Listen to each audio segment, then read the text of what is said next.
Fitnah akhir zaman. Definisi fitnah. Fitnah merupakan bentuk tunggal dari kata fitnah yang artinya musibah, cobaan, dan ujian. Menurut Arogib, makna dari kata fitnah yaitu memasukkan emas ke dalam api agar tampak terlihat yang baik dari yang buruk. Macam-macam bentuk fitnah. Pertama, fitnah yang bersifat khusus. Beberapa bentuk fitnah ini berdasarkan beberapa pembagian, yaitu pertama, fitnah bermusibah.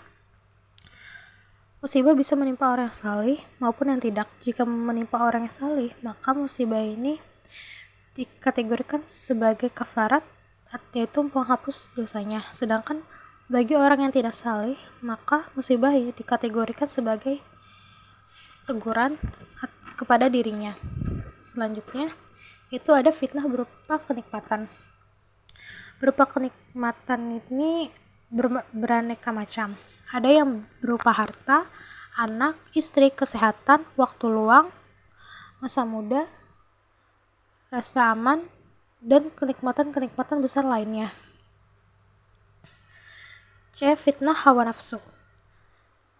Seseorang diuji dengan kecintaan kepada hawa nafsunya hingga itu melekat dalam dirinya dalam bentuk cita-cita, tujuan akhir, dan aktivitasnya hingga habisnya usia hanya memuaskan nafsu baik dengan cara yang halal atau haram. Akibatnya hawa nafsu itu memenuhi hati dan waktunya sampai-sampai tidak tersisa sedikit pun ruang di hatinya untuk Allah, lalu dia menjadi budak nafsunya sendiri. Yang dia ini ada fitnah syubhat. Pada prinsipnya, syubhat adalah fitnah cobaan dari Allah dan azab darinya, disebabkan manusia berpaling dari kitabullah dan sunnah nabinya SAW. Terkadang fitnah syubhat ini muncul akibat pemahaman yang salah, riwayat palsu yang disampaikan, terkadang karena suatu kebenaran yang tidak diketahui oleh seseorang, dan terkadang dari niat awal yang salah, serta hawa nafsu yang dituruti. Jadi fitnah ini berasal dari butanya mata hati dan penyimpangan pada niat awal seseorang. Kedua, fitnah bersifat umum.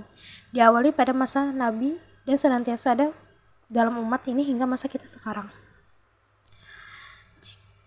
Jika fitnah ini menimpa pada orang yang taat agama, maka fitnah ini akan menjadi ringan. Namun, jika menimpa pada seseorang yang jauh dari agama, maka fitnah tersebut akan bertambah besar.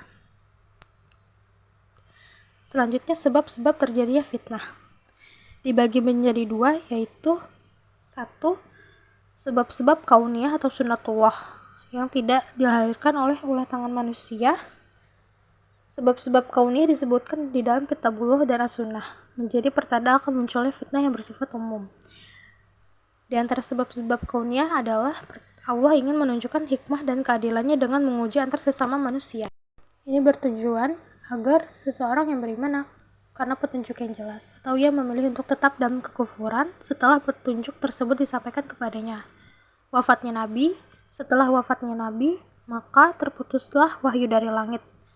Padahal wahyu itu membawa cahaya, kebaikan, petunjuk, dan perbaikan bagi urusan manusia di dunia dan akhirat. C. Meninggalnya para sahabat Nabi.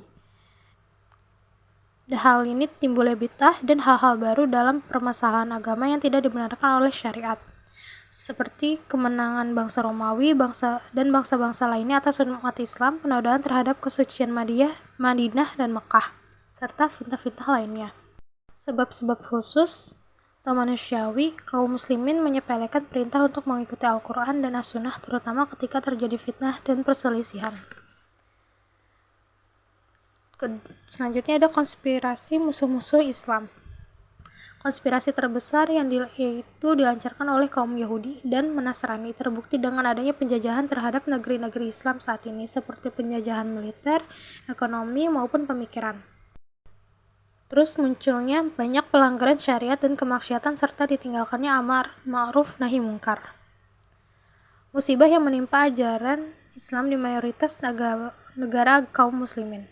Terjadinya penyimpangan dalam akidah, awal perbuatan akhlak, dan muamalah mereka. Lebih parahnya lagi, kemusyrikan di sebagian negeri Islam dianggap sebagai tauhid dan kemungkaran menjadi ma'ruf. Yang terakhir, memberontak dan merebut kekuasaan dari tangan para pemimpin kaum muslimin dengan dalih amar ma'ruf nahi mungkar. Sebab kekacauan yang diakibatkan oleh penentang dan pemberontakan terhadap pemimpin dampaknya akan berkali-kali lipat lebih besar daripada kerusakan akibat kezaliman para pemimpin itu sendiri.